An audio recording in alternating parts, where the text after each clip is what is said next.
Rekan-rekan media yang saya hormati, selamat malam dari München, Jerman. Baru saja Bapak Presiden selesai melakukan rangkaian pertemuan dalam rangka KTT G7 atau KTT G7 and Partner Countries yang diselenggarakan di Elmo. Jadi Elmo sekitar 113 km dari München. Sebagaimana yang pernah saya sampaikan dalam KTT kali ini, G7 mengundang Indonesia, India, Senegal, Afrika Selatan, dan Argentina sebagai partner countries. Bapak Presiden menghadiri dua sesi pertemuan pada hari ini, yaitu sesi pertama dilakukan dalam bentuk working lunch, di mana statement Bapak Presiden difokuskan pada isu energi. Dan sesi kedua, working session, di mana Bapak Presiden memfokuskan statement pada isu pangan.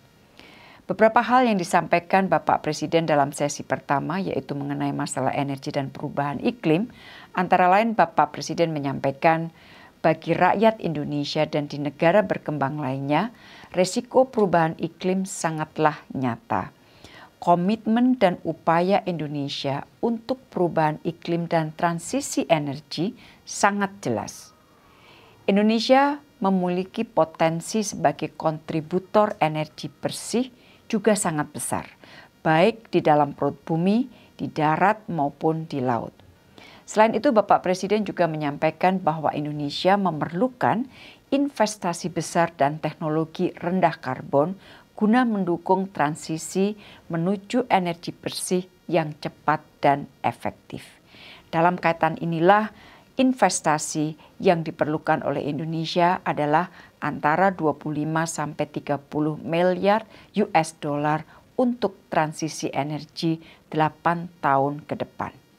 Transisi energi juga dapat dioptimalkan sebagai motor pertumbuhan ekonomi, membuka peluang bisnis dan lapangan kerja baru. Dan Bapak Presiden mengajak negara G7 untuk berkontribusi dalam memanfaatkan peluang ini, terutama peluang investasi di sektor energi bersih di Indonesia, termasuk pengembangan ekosistem mobil listrik dan baterai litium. Di akhir pernyataannya, Bapak Presiden meminta dukungan dan kehadiran semua negara G7 di KTT G20. Rekan-rekan media yang saya hormati, untuk sesi kedua, Bapak Presiden memfokuskan pada isu pangan. Dan di dalam statementnya, Bapak Presiden antara lain menyampaikan bahwa rakyat di negara berkembang terancam kelaparan dan jatuh ke jurang kemiskinan ekstrim. Menurut data dari World Food Program, 323 juta orang di tahun 2022 ini menghadapi kerawanan pangan akut. Ini adalah permasalahan hak asasi manusia yang mendasar. Jadi pangan adalah permasalahan hak asasi manusia yang paling mendasar, di mana perempuan dan keluarga miskin menjadi yang paling terkena dampaknya menghadapi kekurangan pangan. Bapak Presiden juga menekankan bahwa perlu tindakan yang cepat untuk mencari solusi konkret. Produksi pangan harus ditingkatkan, rantai pasok pangan dan pupuk global harus kembali normal. Bapak Presiden juga menyampaikan pentingnya dukungan negara-negara G20 untuk mereintegrasi ekspor gandum dari Ukraina serta ekspor komoditi pangan dan pupuk Rusia ke dalam rantai pasok global. Hal ini dilakukan melalui pertama tentunya yang diperlukan dukungan dari G7 adalah memfasilitasi ekspor gandum Ukraina agar dapat segera berjalan. Dan yang kedua, pentingnya mengkomunikasikan kepada dunia bahwa komoditas pangan dan pupuk dari Rusia tidak terkena sanksi.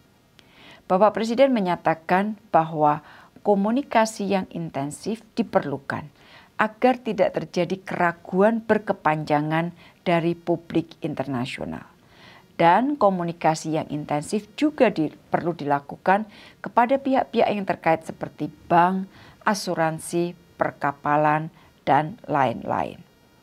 Bapak Presiden di dalam pernyataannya juga mengatakan bahwa dampak perang terhadap rantai pasok pangan dan pupuk sangatlah nyata.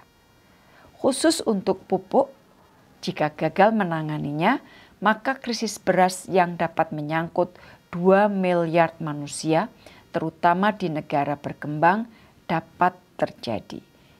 Dan di akhir sambutannya di sesi kedua ini, Bapak Presiden menegaskan bahwa G7 dan G20 memiliki tanggung jawab besar untuk mengatasi krisis pangan ini mulai sekarang.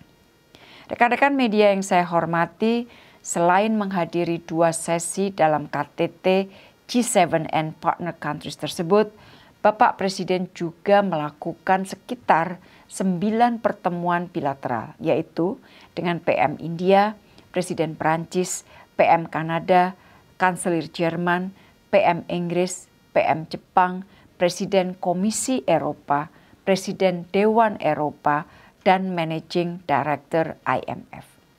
Selain membahas isu penguatan kerjasama bilateral, isu terkait perang di Ukraina dan dampaknya terhadap rantai pasok pangan dunia dibahas hampir di semua pertemuan bilateral tersebut.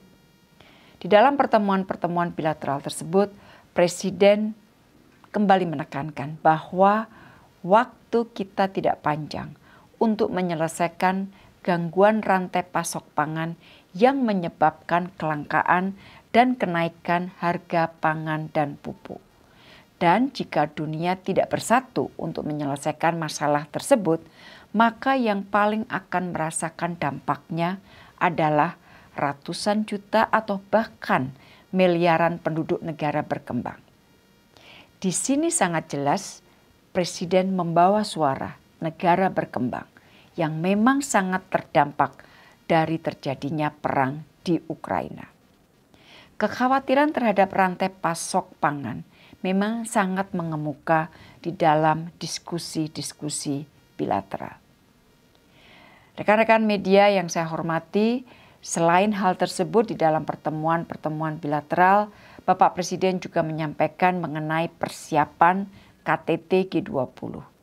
Dan di dalam pertemuan-pertemuan tersebut, kita lihat dengan jelas dukungan terhadap presidensi Indonesia masih sangat kuat.